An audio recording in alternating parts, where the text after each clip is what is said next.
Hello viewers, আশা করি সবাই ভালো আছেন। এখন থেকে অল্প অল্প শীত পড়তে শুরু করেছে, তো শীতের একটি সুন্দর ফুল হলো সরিষা ফুল।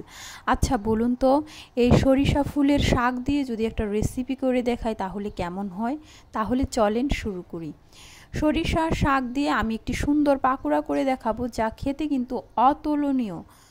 এখানে দেখতে পাচ্ছেন যে সরিষা শাক আনা হয়েছে, এটা সুন্দর করে ধুয়ে এবং কুচি কুচি করে কেটে নিব। সব কিছু কুচি করে কাটার পরে এখানে কিছু উপাদান নিয়েছি: পেঁয়াজ কুচি, বেসন, বুটের বেসন, চালের গুঁড়া। আপনারা চাইলে আদা এবং রসুন পেস্ট করে দিতে পারেন, আমি এটাই স্কিপ করেছি। তারপরে হলো আপনার কাঁচা মরিচ কুচি দিবেন এবং মরিচের গুঁড়াটা দিতে পারেন। তো আচ্ছা বলে রাখি, আমি এ পর্যায়ে প্রথমেই কাঁচামরিচ এবং মরিচের গুঁড়াটা এড়িয়ে গেছি, কারণ আমার ছোট বাবুর জন্য প্রথমে করব, তারপরে আমি হলো ওই মশলাগুলো অ্যাড করে নিব। তো এই যে উপাদানটা খুব সুন্দরভাবে হয়ে গেছে, খুব ডলে নিতে হবে এটা। একটা জল বের হবে শাক থেকে। তারপরে কড়াইতে সাদা তেল দিয়ে দিব। খুব ঝটপটে খুব অল্প সময় এটা হয়ে যাবে। তারপরে ছোট ছোট বলের আকার করে দিয়ে দিবেন।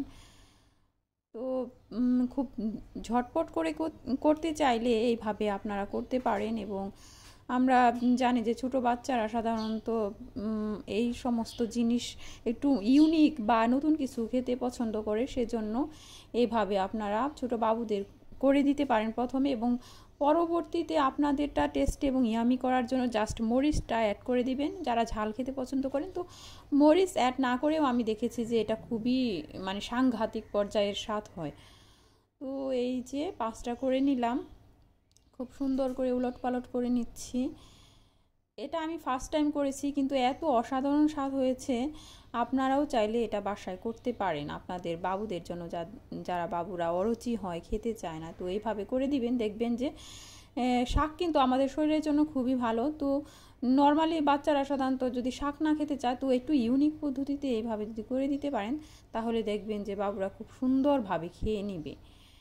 তো এই যে হয়ে গেল, বাবুর জন্য পাঁচটা করে নিলাম। যদিও এত খাবে না, তবুও ভিডিওতে তার কম করা যায় না। এখন বাবুরটা রেডি হয়ে গেল। এখন হলো আমি আমাদেরটার জন্য এখানে মরিচের গুঁড়া বা কাঁচামরিচ অ্যাড করে দিলাম। এখন সুন্দর করে এটা মেখে নিব। তো এভাবে করলে কি সময় বেঁচে যায়, একসাথেই আর কি দুইটা হয়ে যায়, তাই মরিচের গুঁড়াটা পরেই অ্যাড করলাম। এখন আমাদেরটার জন্য সেই সেম ওয়েতে আমি গরম তেলের মধ্যে দিয়ে দিলাম হচ্ছে যে কোনো ধরনের শাক কিন্তু খুবই ভালো। আর সবুজ শাকগুলোতে B12-এর পরিমাণ খুবই বেশি, যেটা বাচ্চার ব্রেন ডেভেলপমেন্টের জন্য খুবই ভালো, এবং আমাদের যে কোনো বয়সী বাচ্চাদের জন্য এটা খুবই ভালো, এবং আমাদের বড়দের জন্য কিন্তু খুবই ভালো এই শাক। তো যারা শাক খেতে পছন্দ করেন না, তারা এইভাবে খেতে পারেন, কম তেলে করতে পারেন। তারপরে কম তেলে করার জন্য কিছু প্রসেসিং আছে, সেগুলো যদি চান আমি শেয়ার করব আপনাদের সাথে। তো এই যে উলট পালট করে দিলাম, অনেকটা ব্রাউন কালার হয়ে গিয়েছে। ব্রাউন কালার হয়ে গেলে আমরা সেগুলো আস্তে আস্তে নেমে নেব।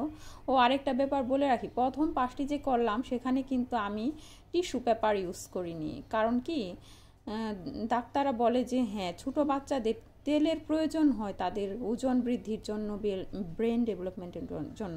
একটা সময় তেলের প্রয়োজন হয় শরীরে, কিন্তু একটা সময় আর তেলের কম খাওয়াই ভালো। তো বড়দের জন্য যেহেতু সেহেতু আমি টিস্যু পেপারটা নিয়েছি, যাতে এক্সট্রা তেলটা এখানে আশা করি আপনাদের রেসিপিটা অনেক ভালো লেগেছে। তো নতুন কিছু অবশ্যই ট্রাই করবেন, অবশ্যই আমার পাশে থাকবেন। আমি আপনাদের সাথে এমন নতুন নতুন রেসিপি শেয়ার করার চেষ্টা করব। সবাই ভালো এবং সুস্থ থাকবেন।